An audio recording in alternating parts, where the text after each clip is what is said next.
수다네. 아 그래 우리끼리 그 내 앞에 수다 여기 카페 대신 여기 하는데. 지수 씨 목소리도 잘 들리고 좋네. 순주 씨 목소리 그러니까 되게 좋다. 목소리 너무 좋네. 이런 소리 부스럭거리는 소리가 다 들어가네. 우리 저기 화면 나온다. 응. 좀 안 예쁘면 쓰지 않겠어요. 일단 안녕하세요, 지수입니다. 청파동 살롱 이후 몇 년 만에 처음 인사드리네요. 숙녀서점이라는 이름으로 다시 시작하게 됐습니다. 다들 잘 지내셨죠? 기다려주신 분들 그간 너무너무 감사하고 오늘 처음 듣는 분들도 계실 텐데 너무 반가워요. 오늘 숙녀서점 그 첫 시작을 뒤르캠의 자살론을 순주씨와 함께 읽어보기로 할게요. 순주씨 인사 부탁드려요. 네, 안녕하세요. 영광스럽게도 숙녀서점의 첫 번째 게스트로 무려 자살에 대해서 이야기하게 된 이순주라고 합니다. 저는 자살을 연구하는 사람이고요. 자살을 예방하는 기관에서 일하고 있습니다. 제 연구는 우리 오늘 방송하면서 차차 소개를 드릴게요. 네, 저는 순주 씨를 이런 자살 연구자를 진지한 자살 연구자를 발견했다는 걸 저 스스로 발굴해냈다는 걸 저 스스로 굉장히 자부심이 있고요. 그래서 모두들한테 순주 씨 너무너무 자랑하고 싶었고 그래서 이제 오늘 이렇게 녹음하러 스튜디오까지 데려왔어요. 그래서 제가 순주 씨를 발견한 경위 되게 궁금하실 텐데 제가 어떤 이제 인터넷에 커뮤니티에 올라온 글 중에 자살 사망 연구를 하면서 알게 된 것들 뭐 이런 제목의 글을 보고 이제 그녀를 이제 사이버상에서 이제 스토킹을 하러 여기까지 내려왔습니다. 이제 그 글을 순주 씨 직접 쓰신 거를 이제 본인께서 이제 요약해서 읽어주시기로 했어요. 우리 한번 먼저 같이 들어볼까요? 일단은 이 글을 쓴 경위나 뭐 이런 것들을 좀 말씀드려야 될 것 같은데 네. 원래 저도 이 커뮤니티를 그냥 보던 사람이었어요. 그냥 즐겨 보던 사람이었고 뭐 상담글을 올리거나 그럴 일은 없었는데 그 당시에 설리 씨가 자살을 하면서 커뮤니티가 정말 난리가 났어요. 맞아요. 19년이었지. 겨울쯤이었나.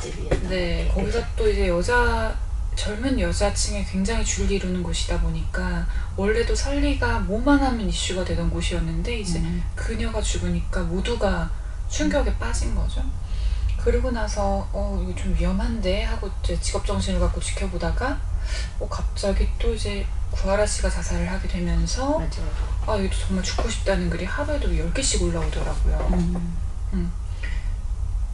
그래가지고 이거 안 되겠다, 뭔가 말려야 되겠다 하다가 이제 이 글을 쓰게 됐고 생각보다 반응이 굉장히 뜨거워가지고 지금은 156개의 댓글이 달려있네요. 그렇구나. 네, 여기서는 그냥 간략한 현황에 대한 얘기들인데 우선은 누가 주로 자살을 하냐면 보통 성비가 7대3에서 시작을 했는데 점차 여성 비율이 올라가고 있어요. 그래서 요즘에는 한 6대4 정도로 경향이 바뀌고 있는 일인데 이거는 전 세계적으로 공통된 현상이고 그래요? 예, 자살은 살인 행위이니까 충동성과 공격성에 기반해서 남자가 압도적으로 많습니다. 그래서 가장 많은 이제 비중을 차지하는 인구 집단은 중장년층 남성, 주로 경제 문제의 중장년층 남성입니다. 2030 여성 자살이 그렇게까지 우리 사회 자살의 주류가 아니라는 게 이 글을 쓰게 된 가장 중요한 목적이었어요. 그리고 주 원인이 무엇인가? 남자들의 경우는 좀 약간 충동적인 자살, 뭔가 이렇게 호소를 하거나 분노를 터뜨리는 류의 젊은 남성들이 자살이 많다면 이제 여성들은 관계 문제와 정신질환, 그러니까 초기 정신질환을 본인이 잘 컨트롤하지 못해서 조현병이나 우울증의 초기와 함께 자살이 일어나는 경우가 많았다. 그래서 이 구하라 씨도 그렇고 설리 씨도 그렇고 당시에 이제 여러 치정 문제를 저희가 공공연히 다 알았잖아요. 근데 그런 문제가 자살의 원인이 되기도 하고 또 그런 문제가 야기하는 정신건강상의 어려움이 자살을 야기하기도 한다. 그러니까 우리가 자살 문제의 주류는 아니나 이것을 좀 진지하게 우리 마음을 들여다보자 하는 이야기였습니다. 그리고 그 커뮤니티에 이제 편안하게 간 설리가 너무 부럽다. 뭐 이런 나도 가고 싶다 이런 얘기들이 너무 많아서 제가 아니라는 거를 말씀드리고 싶었어요. 왜냐면 저는 이제 자살 사망자 전수조사라는 사업을 이제 국가 단위로 시행을 했었어요. 그래서 네. 자살자 10만 명에 대한 데이터를 국지부에서 이제 수집을 하게 됐던 거죠. 네. 그러면서 저도 그 사업에 참여를 하면서 실제로 변사 사건이 그러니까 자살을 하면 그 이후에 일어나는 모든 사건 기록을 열람을 하게 됐었는데요. 못해도 수백 건의 자료를 봤죠. 그러면 이제 거기서 변사자의 가족들이 하는 가족들의 진술과 유서와 사체 사진, 뭐 어떤 경우는 뭐 영상으로 남아있는 것들도 있어요. 그리고 요즘에는 카톡, 푸사, 뭐 인스타그램 이런 기록들까지도 어쨌든 이게 자살을 암시했다라는 증거이기 때문에 경찰분들은 보관을 하세요. 이건 굉장히 보안성이 철저한 자료긴 하죠. 여하튼 저는 일 때문에 그런 것들을 보게 됐는데 그 후가 얼마나 처참한지 과연 이 글을 쓴 우리 커뮤니티의 젊은 친구들이 알까? 모를 것 같은 거예요. 그 제가 본 광경뿐만 아니라 여러 이제 자살과 관련된 책들에서도 보면 마지막에는 정말 막 단식으로 고매하게 아름다운 죽음을 막 이어간 현자들을 제외하고는 다들 살려달라고 굉장히 호소를 하는 거예요. 마지막 순간에. 네. 뭐 약물을 먹었을 때는 이제 바로 돌아가지 않고 이제 몇 달 동안 투병하시는 경우도 있거든요. 그러면 정말로 후회하면서 계속 삶의 의지만 계속 올라오는 거죠. 그 장기가 계속해서 파손되면 죽음에 이를 때까지. 뭐 그건 투신이든 뭐 익사든 목매미든 가스 중독이든 편안한 죽음은 절대 없어요. 그러니까 굉장히 처참한 상태로 마지막에 내가 이 죽음의 불가역성을 인지하고 후회하는 그때 아무리 살려달라고 해도 이 사건은 절대 돌이킬 수 없는 사건이기 때문에 그때서야 내가 이것을 후회한다는 것을 온몸으로 알게 된다. 그게 바로 자살이다 하는 거예요. 그리고 또한 동시에 그렇게 죽어가는 사람과 지금 죽음을 상상하는 이 사람은 완전히 다른 사람이죠. 그렇죠. 근데 그걸 동일시하는 거죠. 그 사건도 있고 또 그것을 바라보는 나도 있다고 생각하는 거예요. 그때 이미 나는 없고 모든 일은 끝나버리는 거죠. 그렇게 이제 아무것도 없이 뭐 내가 원했던 원한, 불만, 고통, 호소, 복수심 이런 것들이 뭐 전달됐는지 아닌지조차 알 수 없이 그냥 나의 몸이 죽어간 이후에 어떤 일이 벌어지냐 하면 이제 그 상황에 이제 가족들이 달려오고 사랑하는 사람이 달려오죠. 그래서 굉장히 고통스러운 상황을 누군가는 사체를 수습을 해야 하는 거예요. 그러면은 그 자살이 자살인지 타살인지 알 수가 없죠. 그러면 이제 경찰분들이 조사를 하게 됩니다. 그러면은 가족들은 자신이 이게 자살이라는 걸 또 설명해야 돼요. 그러면서 보통의 7명의 가장 가까운 사람에게 자살이 영향을 미친다고 알려져 있어요. 그런데 이거는 평균적인 수치고 그것을 넘어서 그 사람을 아는 거의 모든 사람에게 우리가 설리와 하나씨 일이 있었던 것 같은 충격을 주게 될 거예요. 그리고 실제로 그 시기에 제 지인들 중에 이제 응급실에서 사례관리 사업을 하는 이런 전문가분들이 굉장히 힘들어했어요. 응급실에 자의식도가 너무나 넘쳐나서. 그리고 또 이제 반복되는 자해 행위는 어떤 영향을 주냐면 그냥 처음에는 이게 내가 뭐 어떤 자해를 좀 했어. 그래서 내 메시지가 전달이 됐어요. 그러면 그 메시지가 전달된 게 나한테 내 몸에도 기억이 남고 내 정신에도 기억이 되잖아요. 내 몸에는 내가 이거 견딜 수 있구나, 또 할 수 있구나 이런 내가 이거 파괴해도 되는 것으로 내 자신을 생각하게 되고 또한 앞으로의 문제 상황에서도 계속 그 방법을 사용하고 싶은 심리적인 상흔을 남기게 되죠. 그래서 이게 실행력이 점점 높아진다고 해요. 자살에 대한 실행력이 반복적으로 높아진다. 그러면 결국은 자살에 이를 위험성이 2배, 3배 치솟게 되는 거죠. 그래서 그렇게 해서 얻고 싶은 것이 뭔지 생각을 해보죠. 우리가 정말 내가 자살을 해서 얻고 싶은 그거, 저 사람을 후회하게 하고 싶다라던가 편안해지고 싶다. 다 끝내고 싶다. 그럼 지금 끝내면 되거든요. 끝내고 사실은 어디 호란이 떠나거나 아니면 그냥 내 심리적인 편안한 공간 안에서 다 끝났다고 믿고 실제로 끝내버리면 되는데도 죽어야만 끝난다. 일종의 인지적 오류에 빠진 거지. 그렇죠. 그치? 이게 죽으면 이제 끝날 것이다. 편안해질 것이다. 그것밖엔 방법이 없다. 그런 약간 터널비전 같이 그 생각에 네. 꽂혀서 다른 생각을 하기 힘들어져서 그렇게 됐겠지.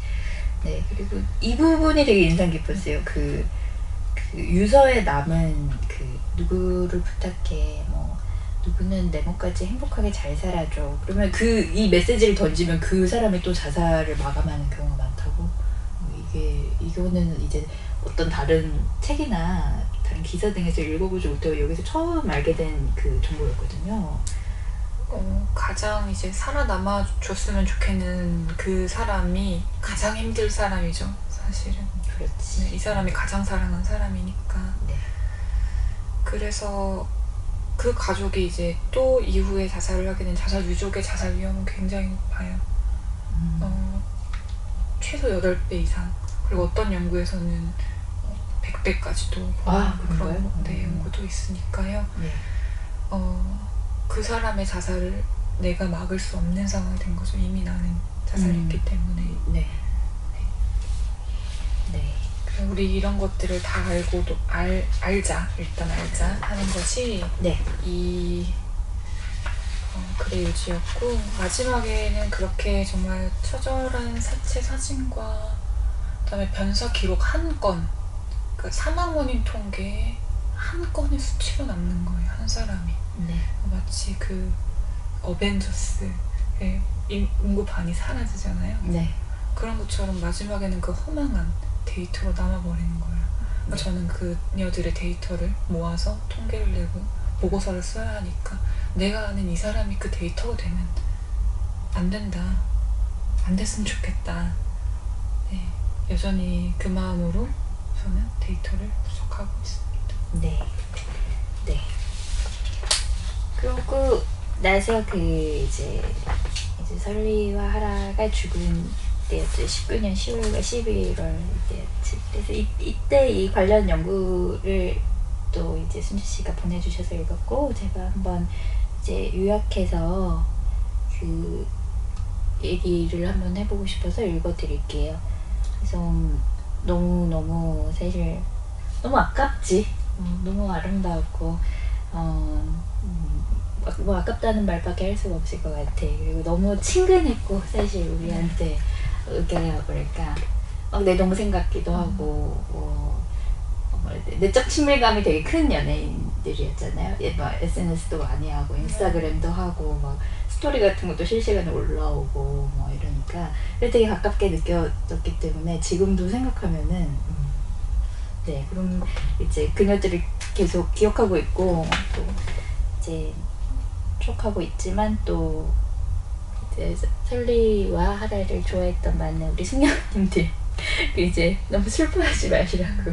그리고 그렇게 그녀들 편하겠지, 나도 죽고 싶어 이런 생각으로 빠지지 않게 하려고 이거를 한번 읽어드려야겠어. 그래서 한번 읽어볼게요. 19년 10월과 11월 유명 연예인이 잇따라 자살로 사망하였고, 이제 2달이라는 짧은 기간 동안 발생한 그 자살에 대한 연속적인 보도에 대해서 우려의 목소리가 높아졌습니다. 그래서 이때 19년부터 20년에 발생한 청소년 그리고 이제 청년 여성의 자살 급증이 이런 베르테르 효과와 관련이 있다고 연구로 확인되었다고 해요. 그래서 2005년도에 이미 한국 사회가 이런 연예인의 자살 보도 후에 그 자살 방법을 구체적으로 모방해서 자살 시도하고 응급실을 내원하는 환자 수가 증가한 경험이 있었습니다.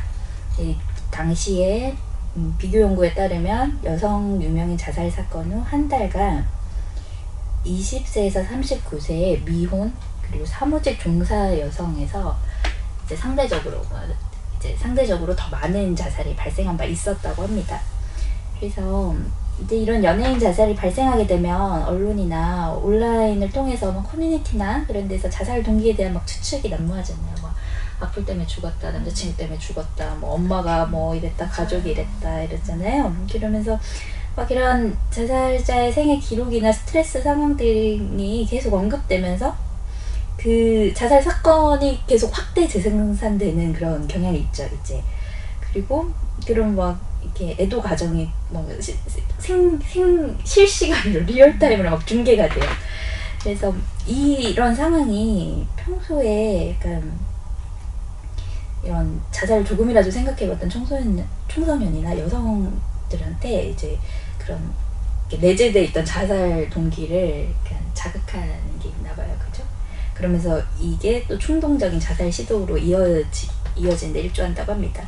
그래서 아까 말했지만 19년에 극단적 선택을 했던 연예인들은 SNS를 통해 평소 사생활의 많은 부분이 대중에 알려져 있었고 친근하게 소통해 왔기 때문에 자살 사건이 보도되었을 때 어떤 이제 이걸 보는 수용자들이 다양한 측면에서 자신의 삶과 유명인의 상황을 동일시할 소지가 있었습니다. 나이가 비슷하거나 상황이 비슷하면 더 그랬겠죠?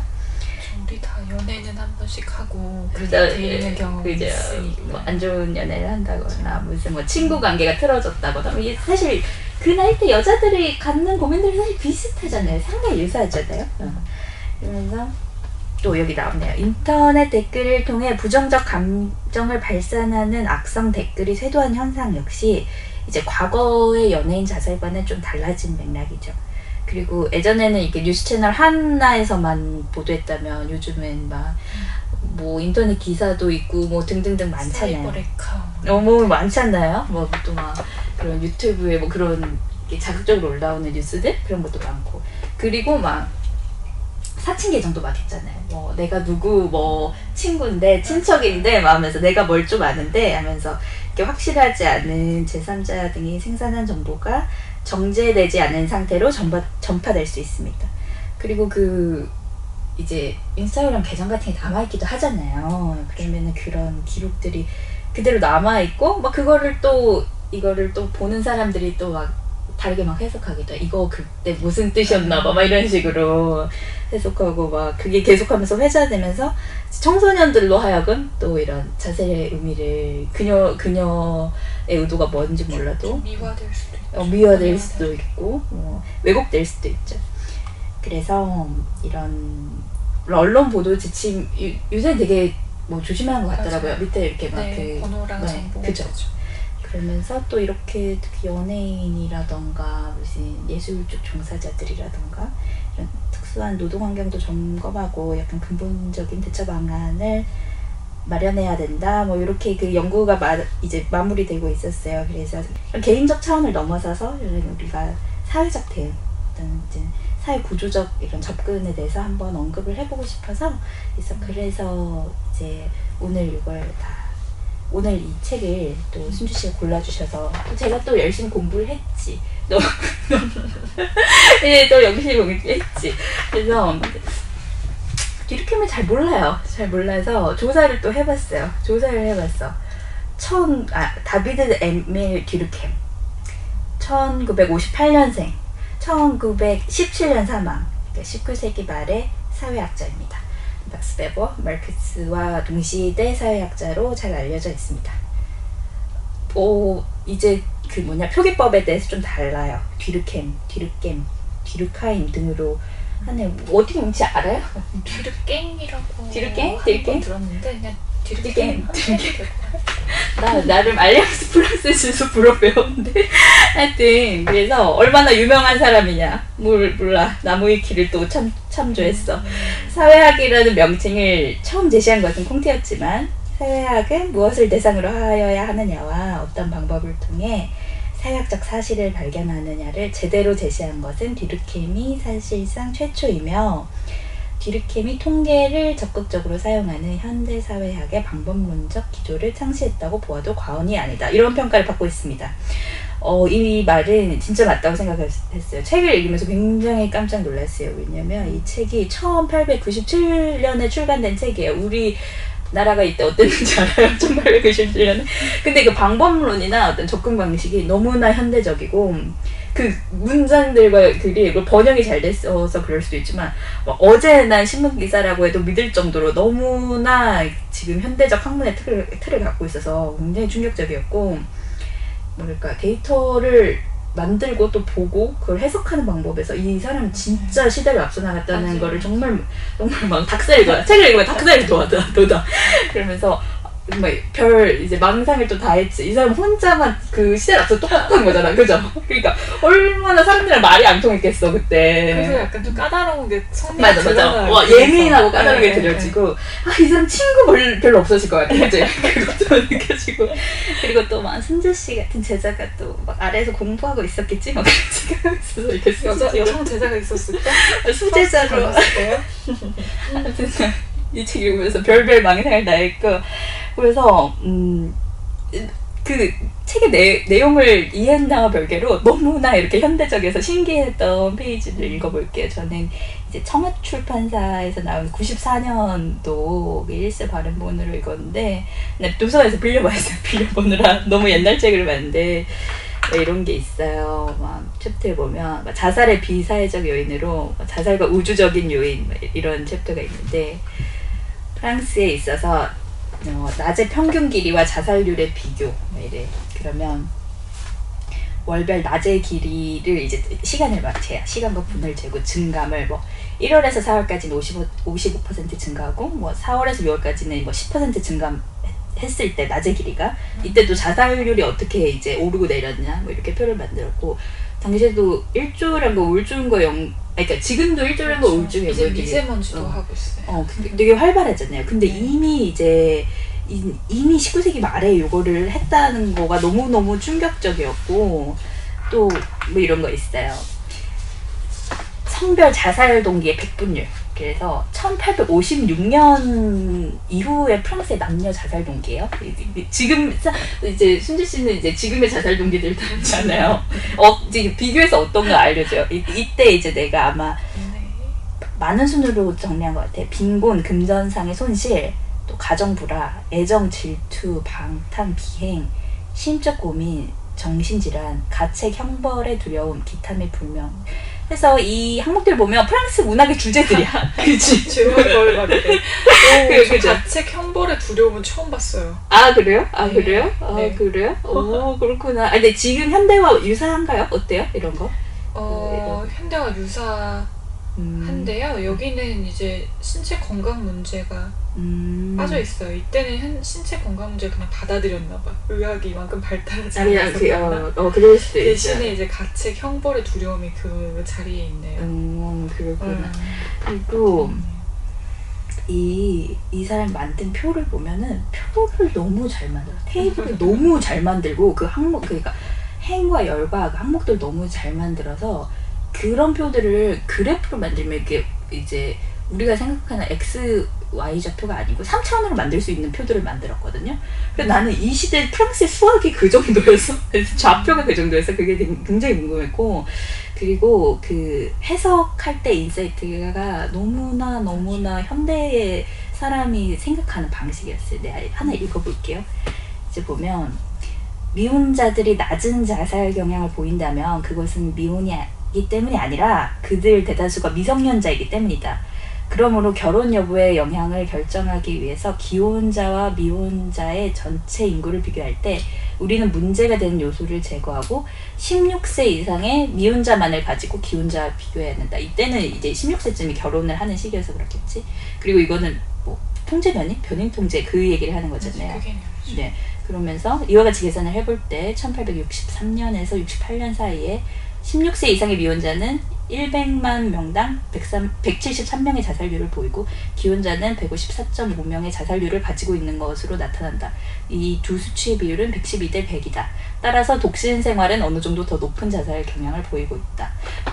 굉장히 뭐라 해야지? 근데 명쾌하고 감정적인 게 아니고 이 데이터를 만들어서 그 이제 여러 가지 항목들을 제안해서 이렇게 결과를 뽑아내고 있는 게 굉장히 세련됐어요. 맞아요. 세련됐어. 맞아. 그 말을 하고 싶어서.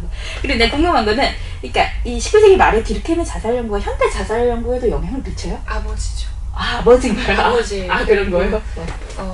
자살 연구하는 모든 학자들이 여기서 길러져 나왔고요. 그런 거구나. 그리고 자살 수어사이돌로지라고 해가지고 자살 학과가 있는 학교가 있어요. 그래요? 네, 호주에 있는데 물론 석사 과정만 있어서 아쉽지만 거기 그 학과가에 아마 아버지실 거예요. 아 그렇구나. 약간 그 클래식 음악 같은 거지. 막 바흐, 베토벤처럼 그런 거지. 아 그렇죠. 근데 이제 자살이 정신의학 쪽이 있고 사회학 쪽이 있고 심리학 쪽 이 세 가지 분류가 있어요. 그래서 정신병리는 이제 생물학적인 원인, 정신병리 기저한 자살이고 이제 심리학은 뭐 조이너 같은 이런 학자들이 이제 자살한 사람들의 심리를 연구하는 거고 그 당시 심리 사건들 뭐 우리 아까 말한 터널 시야 이런 것들 있잖아요.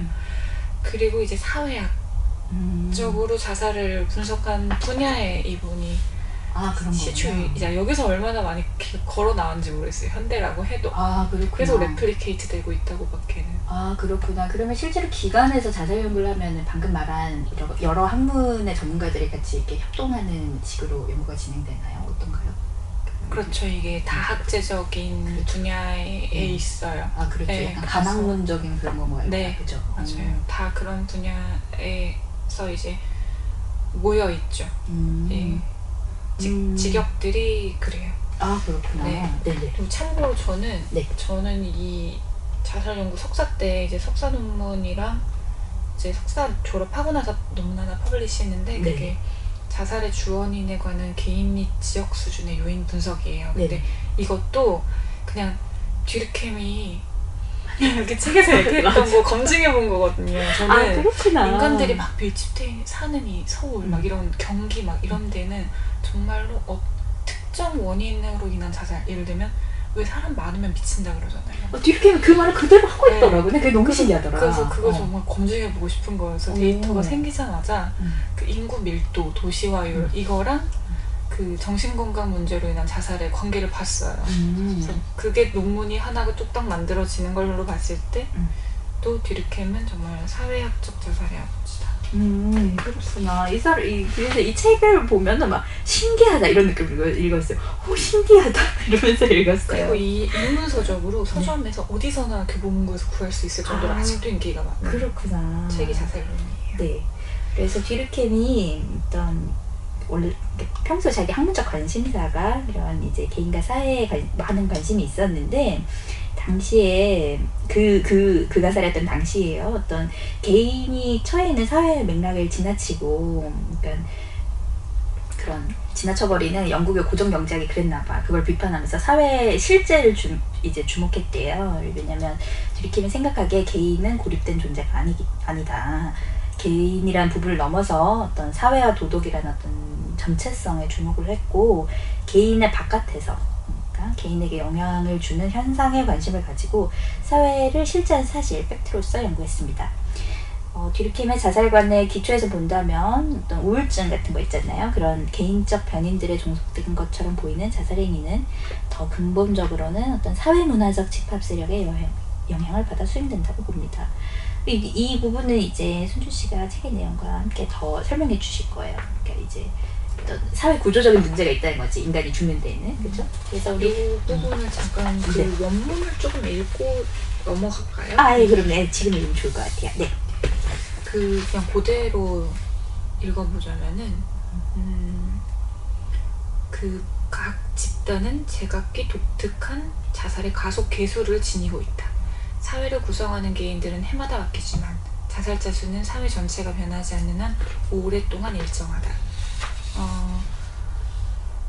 어느 나라든 집단 생활의 전개는 연간 일정한 리듬을 따른다. 1월부터 7월까지는 증가하다가 그 후에는 점차 감소한다. 이런 경향을 봤을 때 이제 듀르켐은 사람들로 하여금 사물을 밝게 보게 하거나 어둡게 보게 하는 기질, 사람들을 애수에 빠지게도 하고 명랑하게도 하는 기질은 개인적인 것뿐만 아니라 집단적 기질이기도 한데 오직 사회만이 삶의 가치에 대한 집단적 견해를 개인에게 전승할 수 있다고 보았습니다. 이런 면에서 상당히 개인은 무력하고 개인은 자신과 자신의 좁은 활동 범위밖에 모르기 때문에 이런 건 좀 약간 듀르켐 성격 나오는 거 같죠. 개인은 너무나 근시아적이기 때문에 사회가 그러니까 보편적인 어떤 전체적인 인상을 줄 수 없다는 거죠. 개인을 분석해서. 자, 이 사람 어떤 사람인지 알겠어. 그러니까 인류는 사랑해. 이 사람 인류를 사랑하는데 인간을 별로 안 좋아하는 사람이야. 인간을 하찮게 보는 사람이야. 그런 사람도 있지. 주변에 알지. 그러니까 똑똑한 분들 중에 이런 분들 되게 많아. 끝났어요. 약간 이수정 교수님 같은 약간 MBTI로 따지면은 완전 INTP 같은 그런. 인류에는 있어. 인류를 사랑해서 이런 연구도 하고 이제 책도 쓴 건데 개인은 망했다. 사람에겐 희망이 없다. 이런 거. 인간은 혐오하는 분들. 네네. 네, 그래서 이 사람의 말로는 사회는 건강한지 건강하지 못한지 보편적으로 말할 수 있고 그 안에 개인은 사회생활 속에 깊숙이 공유되어 있기 때문에 사회가 병들면 개인은 그 병에 감염되지 않을 수 없다 라는 거죠. 마치 지금 코로나처럼 사회가 앓는 병은 불가피하게 개인들도 겪을 수밖에 없고 사회는 전체이기 때문에 사회의 병은 각 부분에 전염이 됩니다. 사회가 이렇게 전염됐다는 것은 개인의 일반적 생활 조건이 정상적 조건이 손상됐다는 의미이고 우리는 사회의 작품이기 때문에 우리 그 사회가 병들었다면 우리 자체도 무가치한 작품이 될 수밖에 없고 그것은 나아가서 한 사회 전체의 퇴락을 야기한다라는 거죠. 그래서 이런 경향은 집단적이기 때문에 그 개인들에게 영향을 미치는 권위를 갖게 되고 이 개인들이 겪고 있는 정신적 고뇌를 가중시키게 됩니다. 해서 개인이 아무리 개체화된다고 해도 언제나 집단적인 무언가가 그들의 선택과 언어 안에 남는 거죠. 그래서 지나친 개인주의로 인한 우울과 의기소침 그것까지도 뒤집히면 사회가 만든 것이라고 보았는데 이게 문장이 너무 재밌어요. 개인이 서로 유대를 맺을 것이 아무것도 없을 때는 슬픔을 나눔으로써 유대를 맺는데요. 근데 이거 만약에 듀르켐이 범죄 심리학자였으면 개인이 서로 유대를 맺을 것이 아무것도 없을 때는 범죄를 저지름으로써 유대를 맺는다고 말했을 것 같아요. 네. 슬픔을 나눔으로써 유대를 맺는다. 그러니까 자살을 하는 것도 자살을 시도하는 것도 결국은 이미 자살한 사람, 이미 내가 못한 어떤 행동을 함으로써 평온에 이른 사람과의 유대를 맺은 뭐 그런 식으로까지 확장해서 할 수 있을까요? 그럴 수도 있을까? 그런 동기가 생기긴 하는 것 같아요. 그게 공인의 자살이 만드는 어떤 효과가 아닐까요? 네. 우리 자살하는데 자살이란 단어 잘 알죠? 우리 계속 지금 우리 이미 자살이라는 단어 한 100번 넘게 썼을걸? 지금 이 녹음에서도? 그래서 자살 어원을 좀 살펴보자. 그래서 자살은 suicide는 라틴어 sui 자기 자신과 카에도 죽이다가 합성된 말입니다. 어원적으로도 자살은 당사자가 자유의사에 따라 고의적으로 자신의 목숨을 끊는 행위를 말합니다. 그래서 자기 스스로 죽는다 이 말은 타인의 강요가 아니고 스스로 결정하고 실행한다는 의미가 강하게 함의되어 있습니다. 근데 우리 계속 지금 말하고 있는 게 어떤 자기 개인의 의지를 넘어선 어떤 사회 병폐, 사회 구조 그게 사람을 자살에 이르게 할 수도 있다는 말을 하고 있잖아요. 그래서 계속 읽어볼게요. 자살인 것처럼 보이는 죽음이 어떤 계획적, 암시적 처벌의 형식에 이루어졌다거나 아니면은 전쟁에서 자살 공격하기